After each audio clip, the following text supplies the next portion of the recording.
kuma muke kira da gwamnati in Allah ya sa an ci karo da wannan bidiyon, musamman hukumar wasanni ko ma'aikatar wasanni da matasa, da a yi wani hoɓɓasa da za a samar da filaye na wasannin nan da muke ƙirƙiro ko kuma wasannin da muke so mu hassasa. A samu filayen nan ko banza mutanenmu maimakon su je su yi bara za su ringa tafiya filayen nan suna yin training, yana ɗauke musu lokutan da za su je suna bara a kasuwanni ko danja ko kuma tashar mota ko layuka da dai sauransu ko bakin hanya. Alal aƙalla muna kira da a shigo, lokaci yayi an ce dama da ɗan gari ake cin gari. To mu yanzu mun yunƙuro mun taso, mu da kanmu muke kawo shawarwari da dabaru yanda za a taimaki mutanenmu. To ya kamata kuma ɗaiɗaikun mutane da hukumomi da gwamnati da NGOs ma da su shigo cikin wannan al'amari, a saka duk abin da ya kamata, kama daga ilimi ne, ƙwarewa ce, kuɗi ne da sauran duk abin da ya kamata domin ganin cewar wannan abu ya haɓaka, ya ɗore kuma ya tabbata, ya ci gaba kuma an samu biyan buƙatar da ake buƙata.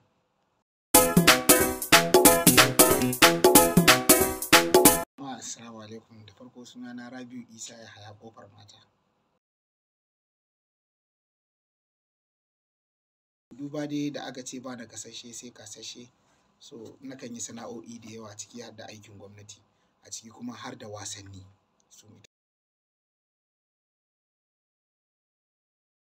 Ko dai a ɓangaren masu buƙata ta musamman, ni mai larurar ƙafa ne, ma'ana gurgu, wanda shine yaren da mutane suka fi sani. Gurgu kuma ya kasu kala-kala. Akwai wanda misali haka aka haife shi, akwai wanda bayan ya zo duniya wala Allah daga zazzaɓi su shanye, akwai wanda kuma accident ne a yanke, shine muke cewa amputation. So ni amputee ne, ma'ana wanda aka yankewa wata gaɓa, wato ina da ƙafa ɗaya wanda aka cire min ƙafa ta hagu sakamakon hatsarin mota wanda trailer ta taka ni tun ina ƙaramin yaro, kimanin shekara ta 3 da wata 8 a duniya. Na fito daga gida da zimmar zan nufi inda mahaifina yake sana'a, daga nan Ƙofar Mata zuwa inda ake kira Sabuwar Kasuwa a wancan lokacin, ko kuma in ce 'Yan Awaki. A kan hanyata na zo tsallaka titi, abunka da yarinta, trailer ta taho, na shiga muka yi taho mu gama da ita. So wannan shine dalilin da ya sa tun a wannan lokacin ana kai ni asibiti aka cire wannan ƙafa. Haka na taso na shiga firamare, sakandire, makarantar allo, kai har makarantar gaba da sakandire, har zuwa lokacin da na yi graduation. Da matakin karatu na HND, I'm a graduate as of now. Al'amuran wasanni ba zan manta ba, na fara buga shi tun a wajen lokacin ina sakandire, ina junior secondary na fara buga wasanni tun wajen aƙalla tsakanin 90 da zuwa 1991 na fara buga harkar wasanni. Ina buga wasan da ake kira Para Soccer, wanda ina ɗaya daga cikin 'yan wasa na farko a jihar Kano waɗanda suka hassasa wannan wasa wanda har ya kawo yanzu. Ma'ana mu ne pioneers wanda aka fara wasan da mu aka fara koyawa, sannan kuma duk wanda ya gani daga gurinmu ya gani ya koya, in dai mai buƙata ta musamman ne.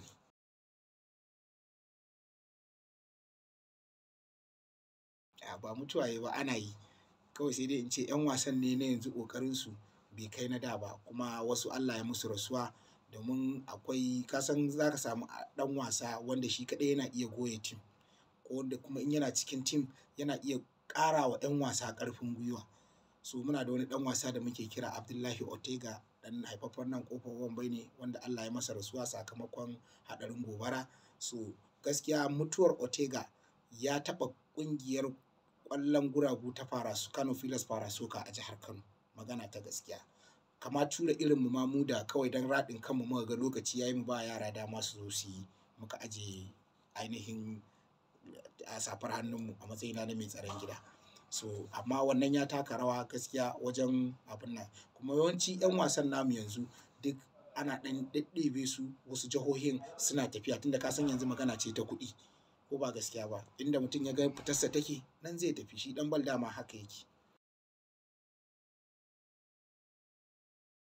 Mu dai da farko dai bari in fara na yanzu wanda nake kai yanzu kafin in tafi. Kasancewa ta tsohon ɗan wasa, nasarar da na samu nasara wajen ƙoƙarin ganin cewar ba ma Parasoka ba kawai, na hassasa wani abu wanda dukkanin nau'in wasannin masu buƙata ta musamman a jihar Kano za su amfana, za kuma a shigar da mutane su karɓi wasannin su shiga su dinga yi domin a samar musu aikin yi. Shine ƙirƙiro wannan Parasport Festival da za a yi a jihar Kano ranar 6 da 7 ga wannan wata da muke ciki na Oktoba a filayen wasa kamar haka: Sani Abacha Stadium, filin Maha da ainihin ita Ado Bayero Square, inda ainihin 'yan Parasoka ɗin kenan da muke training, wanda har yanzu ma an kaje kallon dambe, mutane da yawa masu kallon dambe sun suka je za su ga 'yan wasan mu suna abun nan kenan. So sai kuma nasarorin da na samu kafin wannan shine, na farko na kasance ɗan wasa na farko mai tsaron gida a wannan wasa na Parasoka, wanda ya jera shekara ɗaya kusan 10 in dai za a je competition, ni nake ɗaukan best goalkeeper a wannan wasa. Sannan kuma duk wata gasa da ake sakawa ta ƙwallon guragu a jihar Kano, ma'ana Parasoka, babu wacce ban taɓa ɗaukan gold medal a cikinta ba, ba wacce ban taɓa ɗauka ba. Sannan a matakin National Sport Festival, ma'ana kakar wasanni da ake yi ta ƙasa, na ci gold medal har kusan guda 3. Kaga wannan ba ƙaramin nasara ba ce. Sannan wannan wasan ya sa an san ni a inda ma ban taɓa zuwa ba, ya sa bidiyo clip ɗina da hotuna na sun shiga inda ban taɓa shiga ba ma a duniya, kama daga Europe, Asiya da Africa da sauran nahiyoyi na duniya da muke da su.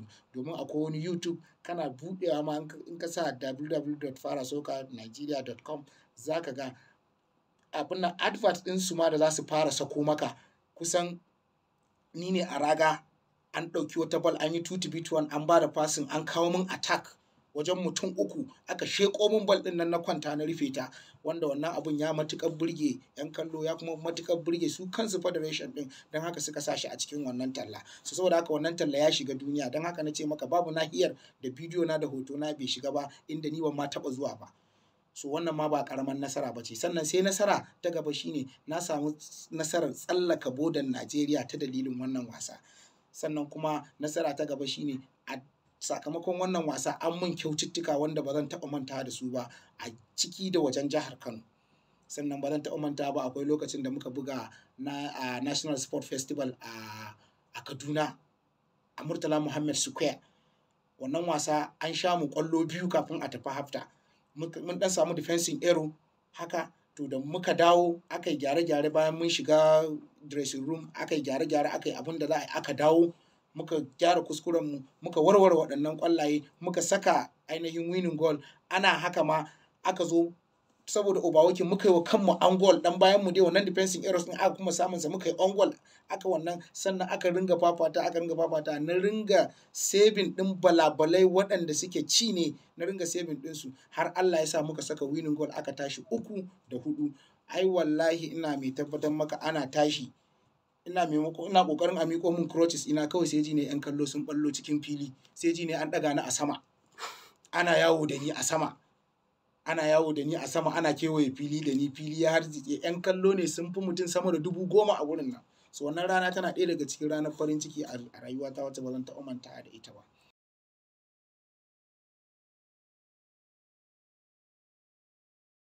A baya dai lokacin da nake yin harkar wasannin, ƙalubalen da muka fuskanta bai huce na rashin tallafi ba. Wasan muke yi iya ranmu, ana gaya mana cewa akwai za mu samu kaza. So gaskiya mun yi wasan nan kamar ranmu zai fita. Mun yi shi da kishi wajen nemo wa jihar Kano a ainihin ɗaukaka da ɗaga sunanta a wannan wasanni. So amma abin da ya faru shine daga ƙarshe zamanin gwamnatin injiniya Dr. Rabi'u Musa Kwankwaso, da aka zo aka yi mana award a shekarar Pilas, sun ɗauki kofinsu karo ina jin na 2 ne ko na 3 2011. So a wannan lokacin mai girma gwamna na wannan lokacin injiniya Dr. Rabi'u Musa Kwankwaso ya haɗa mu da su, yi mana award. To wannan shine abu na farko waɗanda aka yi mana, wanda muka ɗan riƙe wani abu mai nauyi a hannunmu. Amma ƙalubale shine a baya akwai lokacin gwamnatin, wallahi da muka je muka dawo, abin haushi abin takaici, aka tattara mu da sunan za a yi mana award, naira 2,000 aka saka a envelope wallahi da garin ɗan wake aka babba mu da ledar fiye wata guda biyu. Wannan yana ɗaya daga cikin ƙalubale da takaici, kuma har gidan gwamnati aka ringa mana hotuna da bidiyo. Ni a wannan lokacin saboda takaici ma cewa ne wallahi ba zan shiga wannan hoton ba. Nace ba zan shiga ba. Nace ina atlas a zo a bani garin ɗan wake, yunwa nake ji. Ni ba cewa ne ina jin yunwa ba wani abu ba. So wannan shine ƙalubale. Sannan sai ƙalubale na biyu, wani lokacin zaka ga mutum zai shigo jikinku da niyyar kamar zai taimake ku a harkar wasannin. Later on sai ga shi ma mafitarsa yake duba. So duk irin wannan ƙalubalen mun ɗan same su kamun daga baya Allah ya haɗa mu da mutanen waɗanda su tsakani da Allah so suke su taimake mu su ɗaga martabar wasan, mu ma kuma mu amfana mu samu abun yi da yadda za mu dogara da kanmu.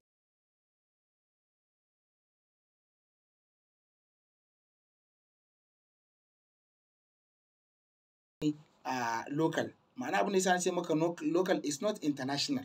Ba wasa bane wanda ya gama duniya gaba ɗaya. Wasa ne wanda ake yin sa iya Najeriya ne. Yanzu ne ya faɗaɗa ma ake yin sa a Afirka. To Afirka nan da ake yin sa in ka je ƙasashen su kuma da dama sun ɗan caccanja masa suna. Misali kamar a Ghana, idan zaka kwandubu kana cewa parasoka, they will not understand abin da kake nufi. Amma su a can suna kiranta da skate soccer. Skate soccer suke kiranta a Ghana, wanda su kuma tagomashin da yanda aka gatanta ta a Ghana, don har fili aka yi design musamman wanda ko faduwa kai ba za ka ji ciwo ba. Amma har yanzu tun da aka kirkire ta a Najeriya, aka fara kirkirar ta a duniya, a nan ɗan Kano ne kuma ya kirkiri wannan wasan, amma har yanzu specifically ba a yi design ɗin fili wanda za ka ce wannan filin an yi shi don parasoka ba ne. A'a, sai dai kawai duk inda za mu yi wasa mu je filin 'yan handball shine filinmu. A nan muke har yau har kwanan gobe. Kaga cikin ƙalubale, magana ta gaskiya, wanda kuma muke kira da gwamnati in Allah ya sa an ci karo da wannan bidiyon, musamman hukumar wasanni ko ma'aikatar wasanni da matasa, da ai wani hoɓɓasa da za a samar da filaye na wasannin nan da muke ƙirƙiro ko kuma wasannin da muke so mu hassasa. A samu filayen nan ko banza mutanenmu maimakon su je su yi bara za su ringa tafiya filayen nan suna yin training, yana ɗauke musu lokutan da za su je suna bara a kasuwanni ko danja ko kuma tashar mota ko layuka da dai sauransu ko bakin hanya. Alal aƙalla muna kira da a shigo, lokaci yayi. An ce dama da ɗan gari ake cin gari. To mu yanzu mun yunƙuro mun taso, mu da kanmu muke kawo shawarwaru da dabaru yanda za a taimaki mutanenmu. To ya kamata kuma ɗaiɗaikun mutane da hukumomi da gwamnati da NGOs ma da su shigo cikin wannan al'amari.